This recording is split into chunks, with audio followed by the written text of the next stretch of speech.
আলহামদুলিল্লাহ সবাইকে। সেহরি মুবারক। শাহিনের আব্বু কি তাদি খাবার? খাইলাম পানি ভাত আখা কামড়িস। আজকে তো বড় দুধ নাই, ও পানি ভাত দিয়ে খাইলে বা দুধ দিন থাকতো, দুধের পানি আখলা দিয়ে খাইলে সারাদিন ভিতরটা ঠান্ডা থাকে। কিন্তু আজকে তো দুধ নাই, তো পানি দি আর কাঁচামরিচ দিয়ে কামড়াইয়া খাইলাম। আজকে রমজানে সেহরি খাইলাম কসান 18 রমজানের সেহরি খাইরে। 18 রমজানের। আর আল্লাহ সবার রোজারে কবুল করতা, ঠিক না নি? ঠিক নেই নিতে সবার রোজার আল্লাহ কবুল করতা।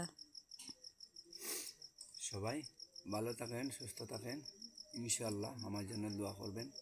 আল্লাহ যেন আমার রোজারে কবুল করেন। এটা করছে আসেন এর মাঝে ইনশাল্লাহ।